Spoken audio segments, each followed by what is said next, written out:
حضرت ابن عمر کے پاس ایک آدمی آیا اور اس نے آ کر کے کہا کہ میں ایک عورت سے شادی کرنا، عین یہی صورتحال ہے، کہہ رہے کہ میں ایک تزوجتھا احلھا لزوجھا، میں نے اس عورت سے اس لیے شادی کی ہے تاکہ میں اس کو اس کے شوہر کے لیے حلال کر دوں، لم یامرنی ولم یعلم، اور وہ آدمی نہ تو اس نے مجھے اس چیز کا حکم دیا ہے نہ اس کے پاس اس چیز کا علم ہے۔ دیکھو عین وہی صورتحال جو مفتی صاحب نے بیان کی، وہی نظم بیان ہو رہی ہے۔ انہوں نے فرمایا لا، ایسا نہیں چلے گا، الا نکاح رغبتین، نکاح رغبت والا ہونا چاہیے۔ آپ ایک لڑکی کو حلال کرنے کے لیے شادی نہ کریں، اگر آپ کو اس لڑکی کے اندر رغبت ہے نکاح میں تب اس سے نکاح کریں، اور وہ نکاح کیسا ہونا چاہیے؟ ان اعجبت کا امسکتہا و ان کرہتہا فارقتہا، نکاح ایسے کرو کہ میں نے شادی رکھنے کی نیت سے کی ہے، اچھی لگے گی تو رکھوں گا، اگر اچھی نہیں لگی تب چھوڑوں گا، یہ نہیں کہ اچھی بھی لگی پھر بھی میں چھوڑ دوں تاکہ اس کے پہلے شوہر کے لیے حلال ہو جائے۔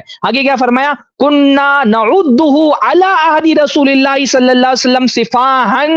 کہ ہم اس کو اللہ کے نبی صلی اللہ علیہ وسلم کے زمانے میں زنا سمجھتے تھے۔ اللہ تعالیٰ نے یہ نہیں کہا کہ وہ اپنے پہلے شوہر کے لیے حلال ہو جائے گی اگر وہ زنا کر لے، زنا سے حلال نہیں ہوگی۔ اس لیے بار بار ہم یہ بات کہہ رہے ہیں کہ یہ جو حلالہ ہو رہا ہے، حلالہ ہونے کے بعد اگر واقعتاً شوہر نے 3 طلاقیں دی ہیں، وہ ایک مجلس کی 3 طلاق نہیں، واقعتاً صحیح طریقے، شرعی طریقے سے، سنی طریقے سے 3 طلاقیں دے دی ہیں، تو حلالہ سے وہ اپنے پہلے شوہر کے لیے حلال نہیں ہوگی، کیونکہ حلالہ رسول اللہ کے زمانے میں، یہ سلف کا اثر صرف نہیں ہے، یہ رسول اللہ کے زمانے کی بات ہو رہی ہے، یعنی یہ حدیث مرفوع ہے، کہنے کننا نعدہ علی عہد رسول اللہ صلی اللہ علیہ وسلم صفاحا، ہم اس کو اللہ کے رسول صلی اللہ علیہ وسلم کے زمانے میں صفاح مانتے تھے، یعنی زنا مانتے تھے۔ بلکہ آگے فرمایا لا یزالان زانیین وان مکثا 20 سنہ، اگر 20 سال بھی یہ لوگ نکاح میں رہ رہے ہیں تو بھی یہ زنا مانا جائے گا، زانی مانے جائیں گے۔ یہ ابن عمر کا فتویٰ ہے۔ ہاں